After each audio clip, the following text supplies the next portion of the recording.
Muscle স্টিফ হয়ে যায়, শিশু কাঁদতে দেরি করে, নবজাত থেকে শুরু করে একদম জেরিয়াট্রিক্স ভাবে মেনটেন করবে পশ্চাৎ। বিভিন্ন ধরনের মাসকুলোস্কেলিটাল সমস্যা হয়, বসে বসে লেখালেখি করে, তাদের ঘাড়ের সমস্যা, কোমরের সমস্যা হয়, তার আমাদের হাঁটু ব্যথা, কোমর ব্যথা বা ঘাড়ে ব্যথা থেকে আমরা মুক্তি পেতে পারি।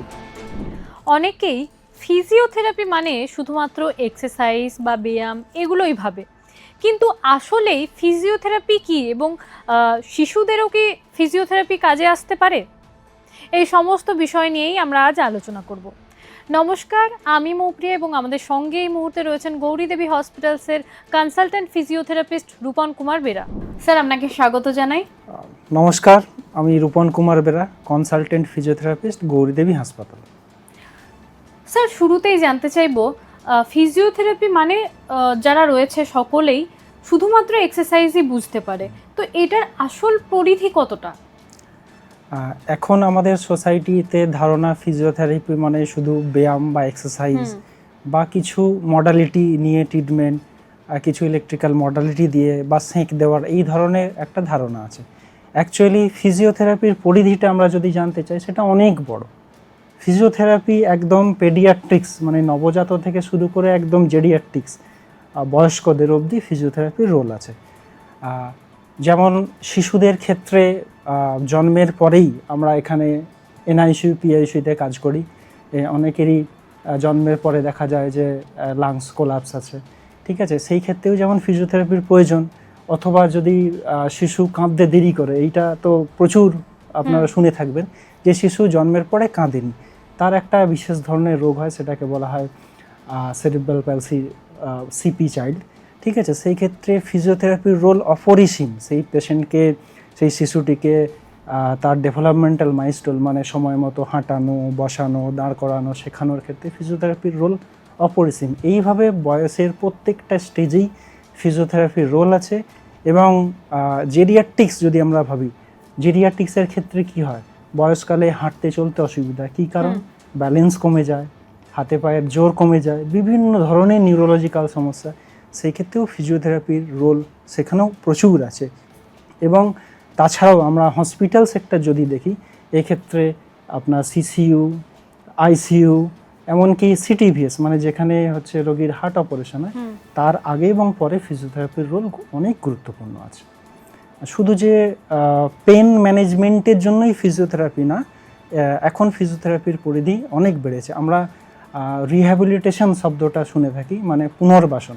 যখন কোনো পেশেন্ট অসুস্থ হয়, বা আমি যদি একটা এক্সাম্পল দিই, কোনো পেশেন্ট অ্যাক্সিডেন্ট হলো, আরটিএ হলো, তার কোনো অঙ্গহানি হলো, মানে স্যার ইম্পেয়ার হয়েছে, তারপরে তাকে পুনর্বাসন মানে রিহ্যাবিলিটেশন একটা খুবই গুরুত্বপূর্ণ।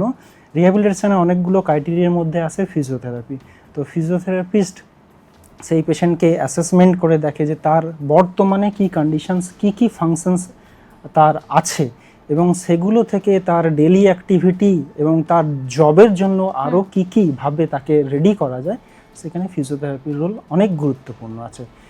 এবং বিভিন্ন ধরনের যে অপারেশন, সার্জারির আগে অ্যানাস্থেসিয়া ফিট দেওয়ার জন্যও একটা ফিজিওথেরাপির রোল আছে। দেখা যায় যে ডাক্তারবাবু অপারেশন করতে গেলেন, কিন্তু তার অ্যানাস্থেসিয়া নেওয়ার মতো ক্ষমতা নেই, লাংসের সমস্যা আছে, সেই ক্ষেত্রেও ফিজিওথেরাপির কাছে রেফার দেওয়া হয়, এবং আমরা সেই কাজগুলো করে থাকি।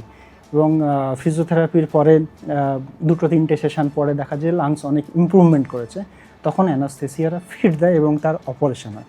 তো এইভাবে, এবং তো আমরা জানি পেন ম্যানেজমেন্টের ক্ষেত্রে তো ফিজিওথেরাপির রোল আছেই, এবং এটাই বেশি প্রচলিত, এখন সবাই জানে।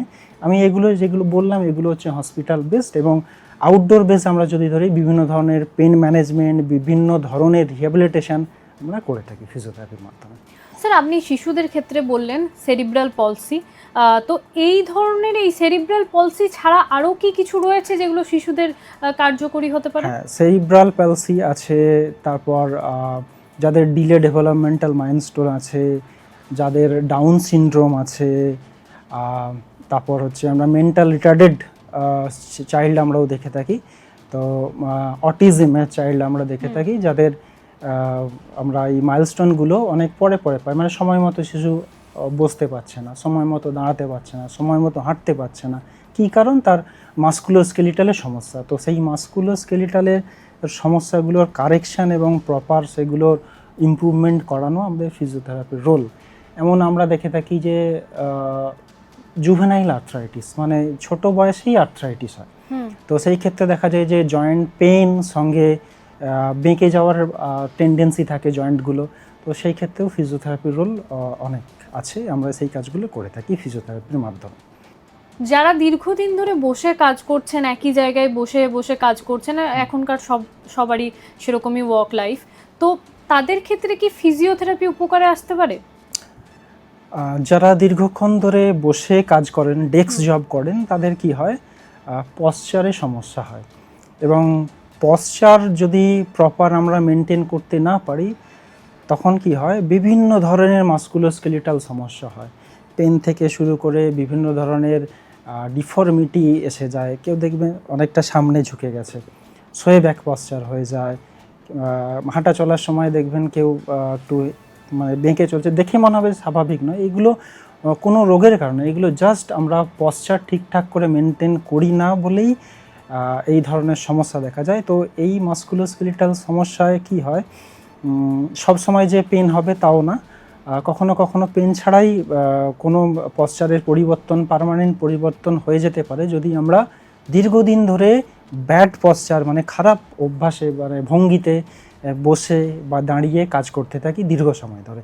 তো এটাতে ফিজিওথেরাপির একটা ভীষণ গুরুত্বপূর্ণ রোল আছে। যদি মাস্কুলোস্কেলিটাল সমস্যা হয়, বিশেষ করে পেন, তখন পেন ম্যানেজমেন্টের ফিজিওথেরাপির রোল আছে। প্লাস পশ্চার কারেকশান একটা খুব গুরুত্বপূর্ণ ব্যাপার, না হলে কি হবে, ধীরে ধীরে সেটা ব্যাড হ্যাবিট হয়ে পার্মানেন্ট ডিফর্মিটির দিকে চলে যাবে। তো সেক্ষেত্রে ফিজিওথেরাপির রোল আছে, এবং আমরা সেটাকে অ্যাসেসমেন্ট করি, তাকে পশ্চারাল অ্যাডভাইস দিই, তাকে বিভিন্ন ধরনের পশ্চার মেনটেন করার জন্য যদি কোনো ব্রেস্ট বেল্টের প্রয়োজন হয় সেগুলোও আমরা অ্যাডভাইস করে থাকি, এবং রেগুলার এক্সারসাইজ এবং কিভাবে মেনটেন করবে পশ্চার, ঠিক আছে, সেই অ্যাডভাইসগুলো ফিজিওথেরাপিস্টরা দিয়ে থাকে।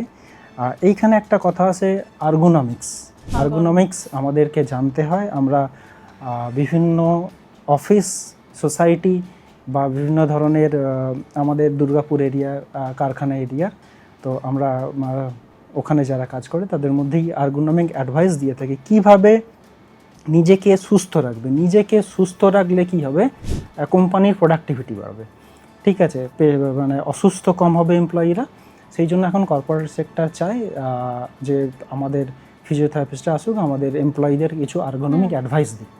তো এইগুলো খুবই গুরুত্বপূর্ণ। পেশেন্ট মানে এমপ্লয়ি সুস্থ থাকবে, তাদের মানে অ্যাটেন্ডেন্স, ইলনেসের জন্য অ্যাটেন্ডেন্স কমবে, তাদের কোম্পানিরই ভালো। এবং সুস্থ থাকবে কীভাবে, যদি proper technique, proper posture maintain করে, সে ডেস্ক জব হোক বা অন্য কোনো মেশিন নিয়ে কাজ হোক। মনে করুন কেউ দীর্ঘক্ষণ ধরে দাঁড়িয়ে কোনো কাজ করতে হচ্ছে, সে এক হাঁটুর উপরেই দাঁড়িয়ে কাজ করছে, ঠিক আছে, তখন কী হয়, হাঁটুর উপরে অনেক বেশি লোড পড়ে, তখন পেন শুরু হয়। ও এক পা থেকে অন্য পায়ে তখন ও ওয়েটটা শিফট করে অন্য পায়ে ব্যথা শুরু হয়, মাসেল স্টিফ হয়ে যায়, ঠিক আছে। এই ধরনের এগুলো অ্যাভয়েড করার জন্য আমাদের প্রপার পশ্চার মেনটেন করতে হবে, এবং কিছু এক্সারসাইজ অ্যাডভাইস, কীভাবে বসার জায়গা বা দাঁড়ানোর জায়গা পরিবর্তন করে আমাদের রিল্যাক্সভাবে কাজ করা কীভাবে করা যায়, সেগুলো আর্গোনমিক্সের মধ্যে অ্যাডভাইস করে থাকে ফিজিওথেরাপিস্টরা। আচ্ছা স্যার, নিয়মিত যারা ফিজিওথেরাপি করেন বা যারা করেন না তাদের উদ্দেশ্যে আপনি কি বলবেন, যারা মানে নিয়মিত ফিজিওথেরাপি করলে কোন কোন রোগ প্রতিরোধ করা সম্ভব ফিউচারে? নিয়মিত এক্সারসাইজ করা সবারই প্রয়োজন। আমরা যদি নিয়মিত এক্সারসাইজ করি তাহলে আমাদের এই পশ্চারজনিত বিভিন্ন রকমের সমস্যা কম হবে। আমি অ্যাডভাইস করে থাকি বিশেষ করে মহিলাদের যাদের 40-এর কাছাকাছি বয়স হচ্ছে, আফটার মেনোপজ ক্যালসিয়াম অনেক বেশি করে লস হতে শুরু করে, তো হাঁটু ব্যথা শুরু হয়।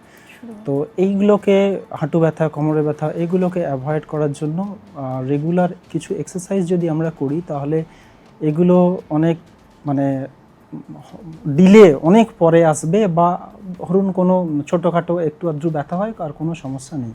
তো এইগুলো আমাদের এইভাবে আমাদের লাইফস্টাইল ইমপ্রুভমেন্ট করার জন্য আমাদের কোমরের বিভিন্ন ধরনের এক্সারসাইজ হয় সেগুলো করতে হবে, আমাদের হাঁটুর বিভিন্ন ধরনের এক্সারসাইজ হয় সেগুলো করতে হবে।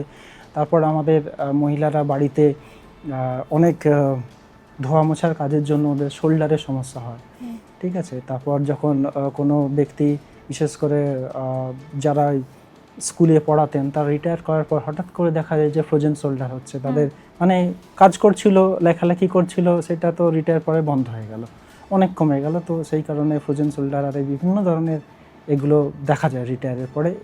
এইগুলো থেকে মানে মুক্তি পাওয়ার জন্য রেগুলার এক্সারসাইজ আমাদের করা প্রয়োজন।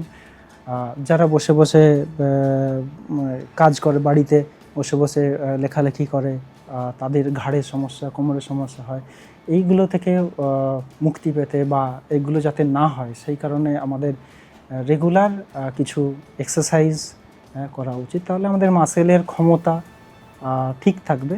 কারণ যে আমি হাঁটুর কথা বললাম, হাঁটুর কথা মানে ব্যথার কারণই হচ্ছে আমাদের হাঁটুর উপরে ওভারলোড, হাঁটুর উপরে বেশি করে মাসেলসগুলো উইক হয়ে যাওয়া, এই কারণেই হাঁটু ব্যথা হয়।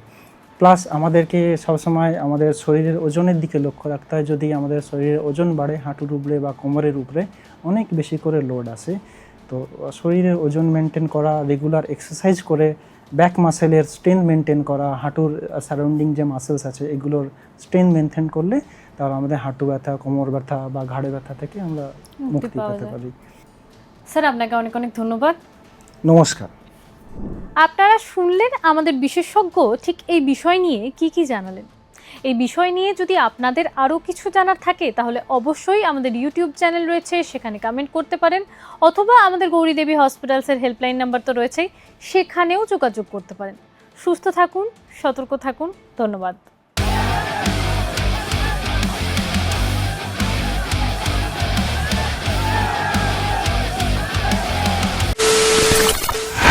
খবরের নামে প্রতিদিন সন্ধে আপনার ড্রয়িং রুমে কি শুধুই চিৎকার চেঁচামেচি হে আসে? বিতর্কের নামে চলে গালাগালি আর কাদা ছোড়াছুড়ি। এবার সময় পরিবর্তনের, কারণ আমরা কান ফাটানো চিৎকারে বিশ্বাস করি না।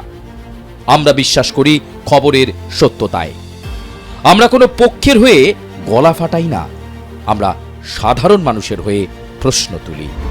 চিৎকার নয়, শুধু খবর হবে যেখানে বিতর্ক আছে কিন্তু কুৎসিত ঝগড়া নেই। সঠিক তথ্য, বিশ্বস্ত খবর। নজর রাখুন আর প্লাস নিউজে।